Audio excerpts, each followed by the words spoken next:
within that tribe of fierce protectors, sometimes when it's on a woman's chart and Aries is the moon, we'll call them like the midwives who were protecting the space for the birthing women, because if you can imagine that, it's really fierce and scary because you know, you don't want to mess with a midwife when there's a woman birthing because she will rip your head off.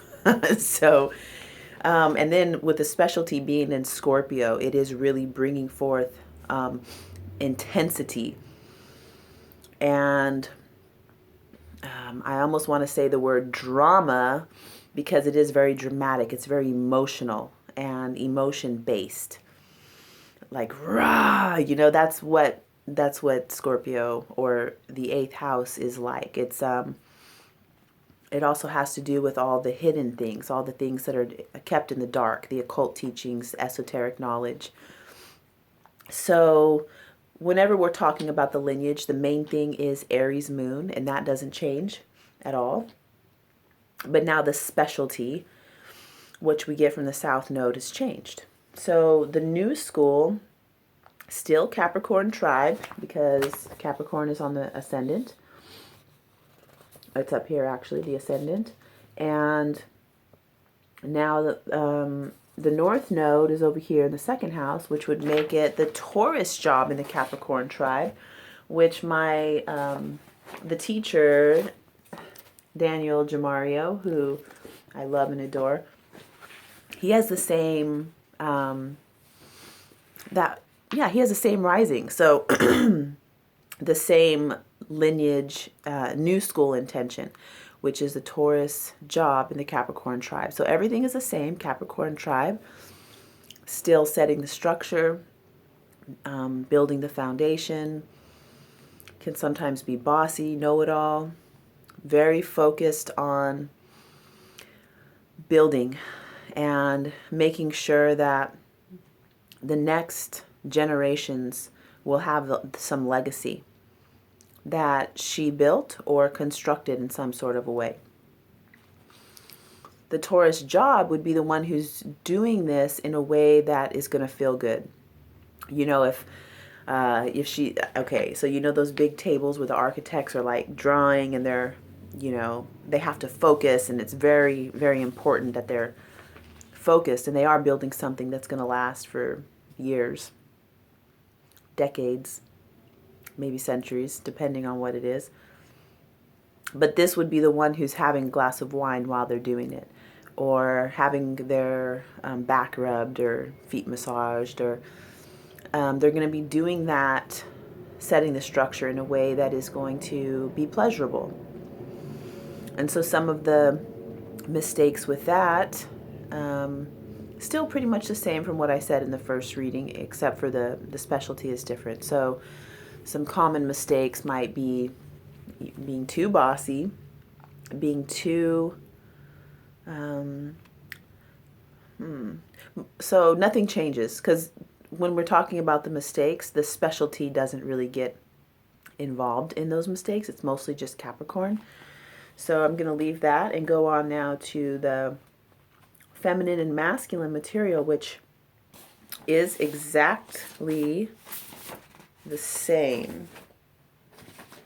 What I was reading before, Venus is still in Gemini, the ascendant is still in Capricorn, and the masculine and the descendant, everything is still exactly the same. So what I did want to just mention was about that Gemini. Venus was definitely in the sign of Gemini. For all the times I went even 2 hours before and just checked, you know, every 15 minutes or so.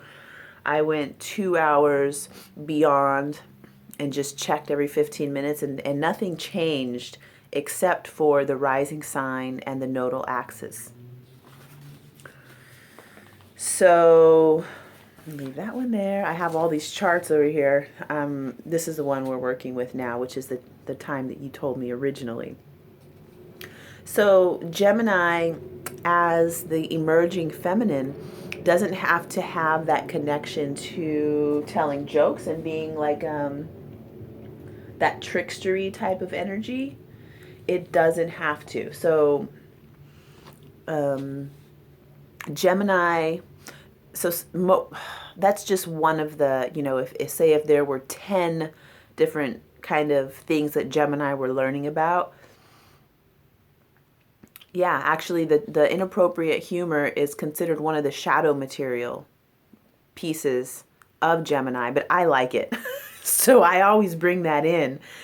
It's something that I love about Gemini, but I think that has more of answer some of my Scorpio things more than anything else, that inappropriate humor where you're kind of like conflicted, like I kind of want to laugh, but it's a little disturbing. So that's not necessarily one of the traits of Gemini on the Venus, so emerging feminine. Some of the things that are more pertinent would be the creative muse, having a connection, a direct connection to this sort of, they're outside of logic and reason. So Gemini has that sense of being outside of logic and reason where all things are possible. So, and also a huge connection to the mental realm, being very thoughtful. So thinking a lot. Another thing I really adore about Gemini is that they can answer Jeopardy questions. So, if you're watching Jeopardy with somebody with strong Gemini, which I wouldn't say she has strong Gemini. It's just as the Venus. So what really stands out to me is the creative aspect. That as her feminine principle, and then she does have it, when we mix Venus with the ascendant, it becomes something different.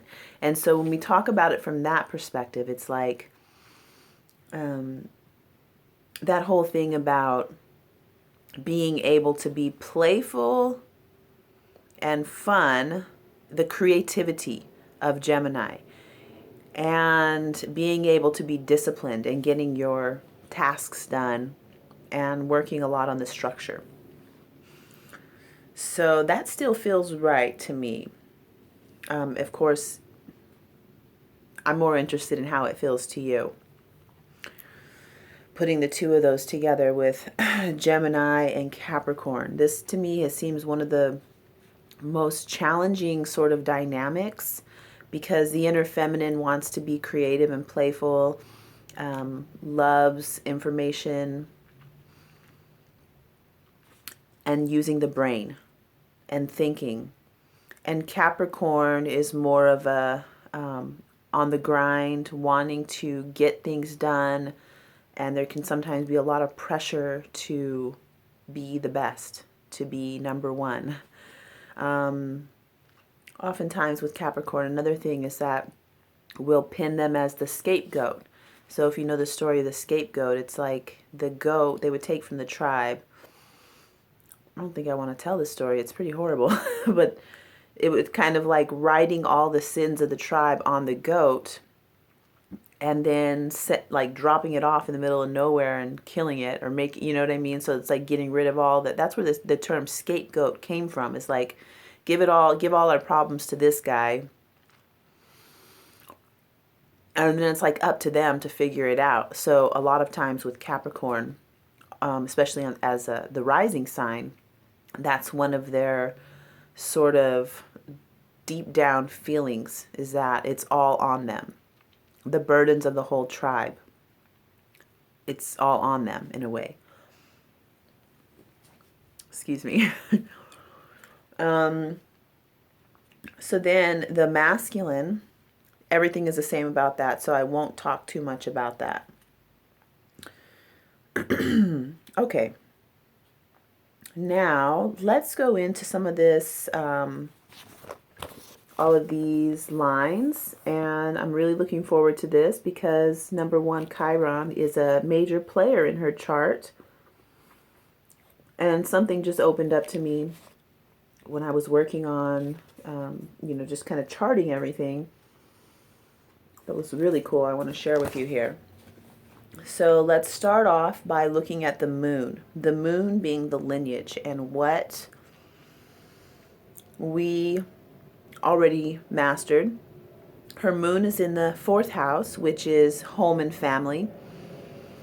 So when the moon is in the 4th house, we get some clues about how was the home life as a child.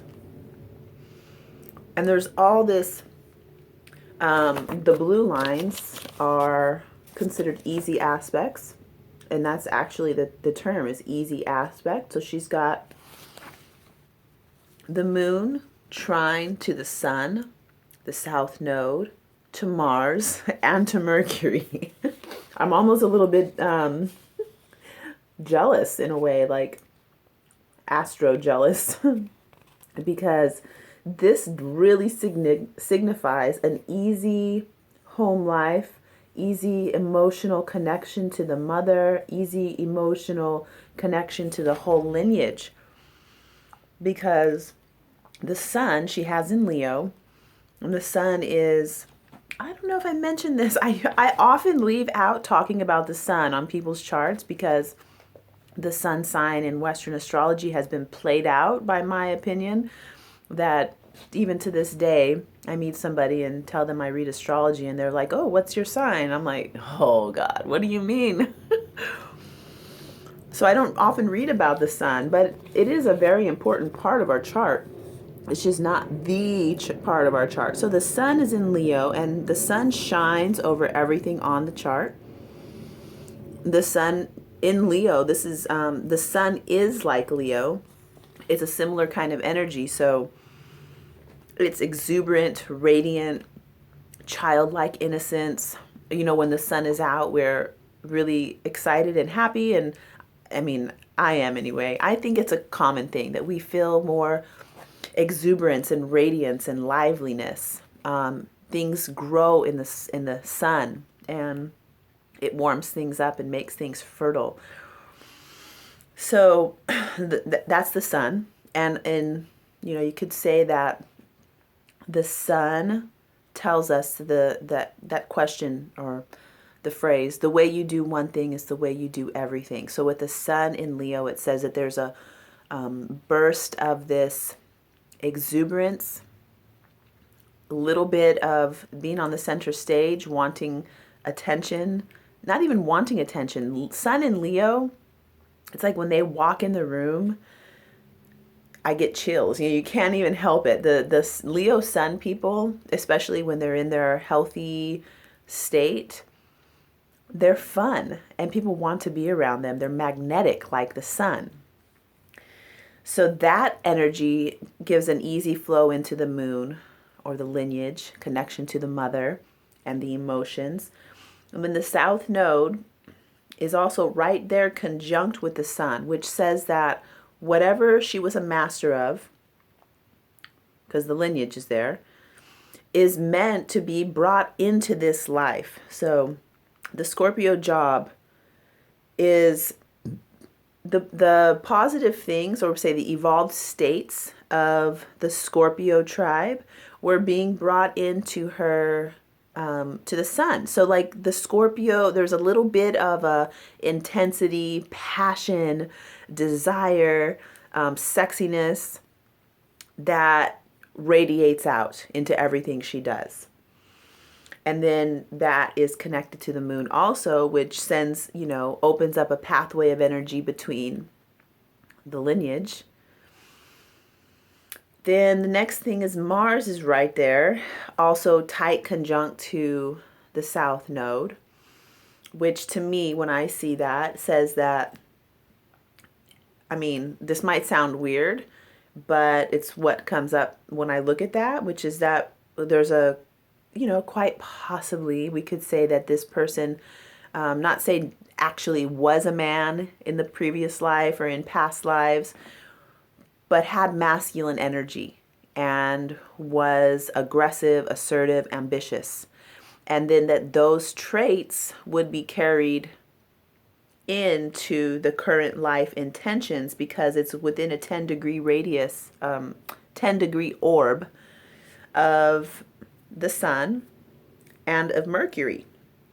So we could just say, instead of saying having past lives as a man, we could say bringing forth those qualities of ambition, aggression, assertiveness, bringing those into this life and having an easy connection with that energy to the lineage. So it's like this person, from what I see, is magnificent, radiant, full of life, magnetism.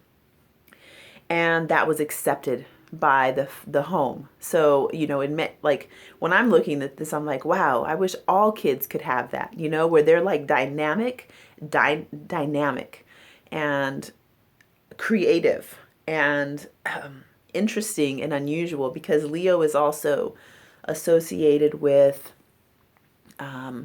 melodrama and being, on center stage. And so it's kind of dramatic. And then having that be accepted and honored by the family of lineage. And also within the self, within the emotions. It's like, yes, I'm like this. And it's not even a question. It's like not even a thing.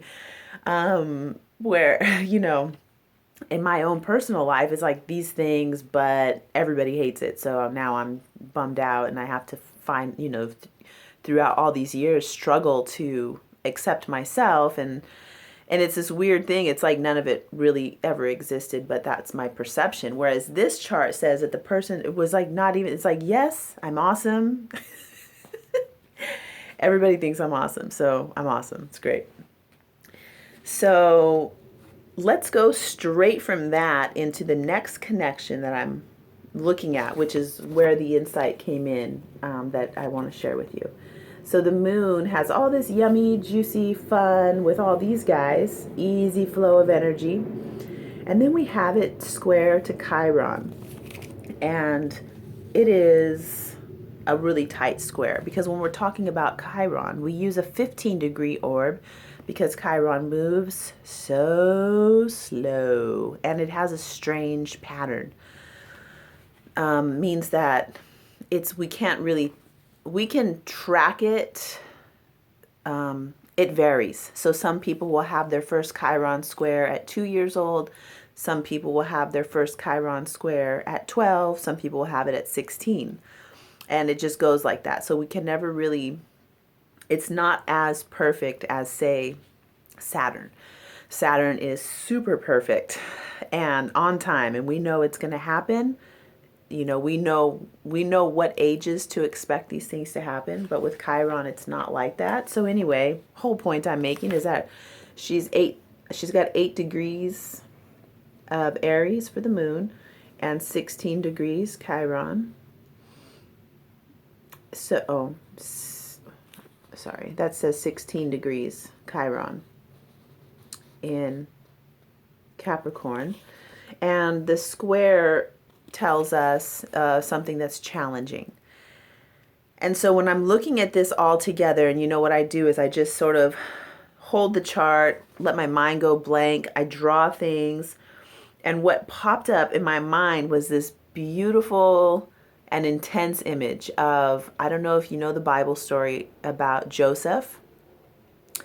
His mother was Sarah and his father was, I used to teach Bible school in high school, and I cannot remember the father's name. Anyway, he had a lot of wives and lots of kids and all this kind of thing.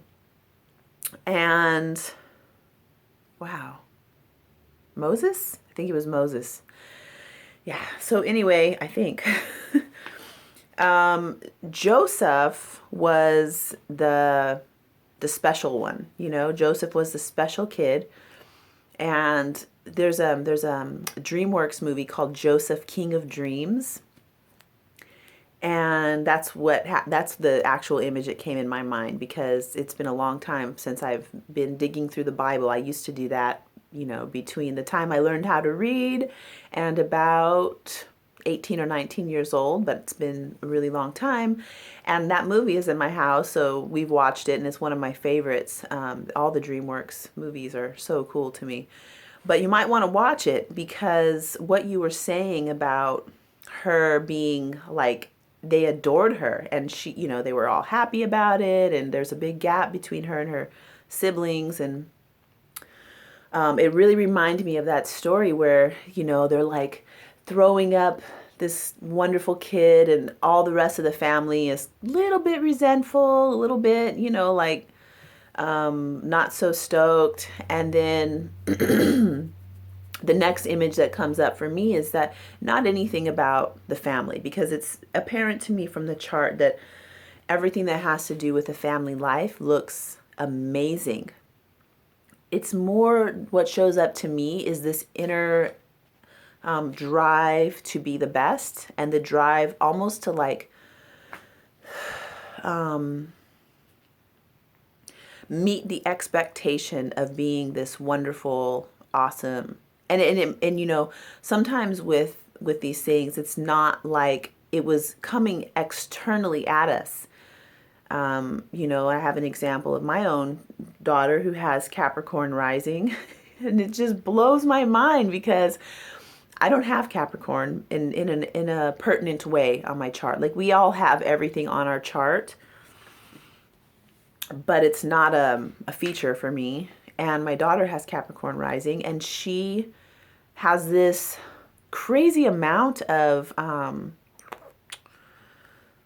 don't even know what to call it, because I don't really have vocabulary for that. Let's just say when I go to parent-teacher conferences, they're like, she is so hard on herself. She will not give up, and she is stubborn to in a way, I don't want to call it a good way, but to them, they're like, wow, this is great. She cares so much that she's like grinding her teeth and just stressed out about achievement and being the best and getting everything done. So this is like a Saturn complex in a way, because in the mind, we have these really high expectations about how it should look. And then with this combination of all this positive energy flowing into the home of origin, it also kind of adds to that. Like, I really want to make these people happy. Whereas, say, like my daughter, she, it's like, I don't care, kind of like F you in a way, but she still has a drive, but I can see it being a little bit more intense when, and from the inside, from, if I'm there, like, everybody adores me, and I have Capricorn rising, then I really want to succeed and really want to please them. Because that whole thing about leadership, when I used to be a leading petty officer of the Navy, and I had a group of 25 people who I was in charge of, it was my leadership style was to, praise the positive things. And I led from a way of, helping them out, getting them enrolled in college, doing good things for them. And they were so happy that it was like they couldn't do wrong by me, because the energy flow was open, and it was like love. And it's open, and then for them to, not show up to work or something would be, they just couldn't do it. So I see that similar, that configuration looks similar to me, where it's like, wow, now it's makes it a little bit more in the way of pressure. And the whole idea is like it seems like what are those things where when you want to hold two pieces of wood together, and it's a metal, like and you'll see them funny, like and they crank it, and it's like squeezing the head. And what Daniel Jamario says in his book is that having Capricorn rising just by itself, not with having Chiron in that same area of Capricorn, will say that it's like going through a box canyon. So just imagine you're like running, looking for a way out, but there is no way out, and you can't, no matter how good you do it, it's not ever good enough. And that the trick, and it doesn't really matter now, it's interesting for us to talk about this, but the way of, and I might really mention this to my daughter too, it's not like there's a way out of this, but the way to work with it is to realize that no matter how good we do, how many certificates we achieve, what we build, what we create and put into structure and form, it doesn't matter. And so, we don't get ahead of the line. We don't necessarily even get rewarded or recognition for it. So if we're going to do that and go crazy, I have a complex on my chart with Saturn. We call it a Saturn complex. Having Capricorn on the ascendant is known as a Saturn complex also, because it's, we have a real need to be successful. And with Chiron at 16 degrees of Capricorn, there's also that's where, sorry, I got off of the whole thing I was trying to say, is that the Chiron in Capricorn, so it's still in the first house, and the way I was giving it to you from the first recording was that it would have some relation to self-worth and all of that, but I wasn't looking at all of the aspects. And when I look at all the aspects here, now it looks like the wounding has to do with this need to be perfect, to succeed.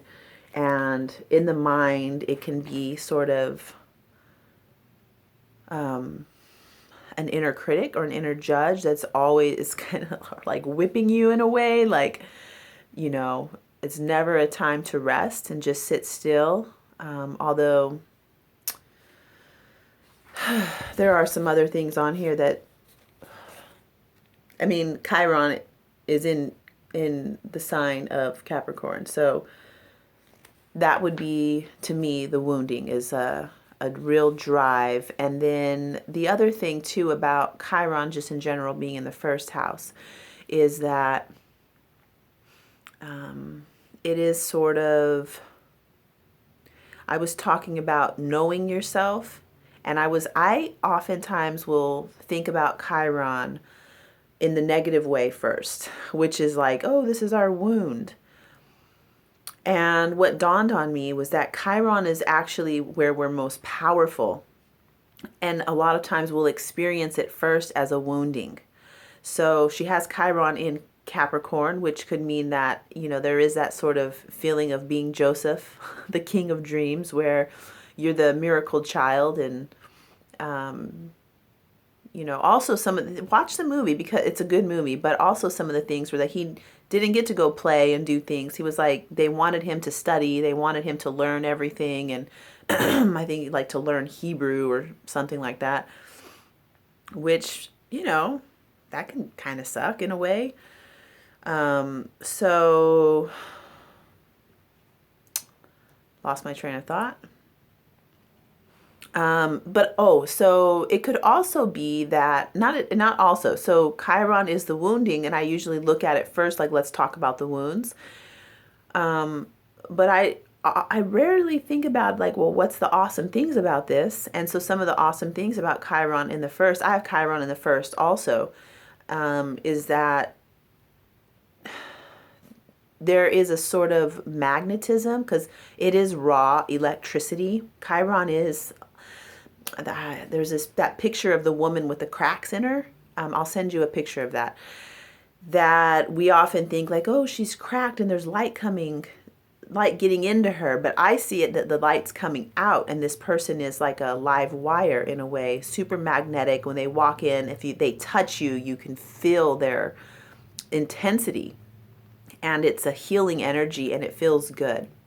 So she has that going on too. So it doesn't have to be like loss of self or, what I quickly, briefly said in the first video, which I don't even remember. I think I might have gave it from, self-worth, because it's in the first house. But anyway, I'm going to stop now. The recording is going to end in about a minute. So I'll pick up where I left off. And I do have some really cool information about your chart with hers, and 15 November 2015, doing timeline things. So I'll read that for you soon. Thank you.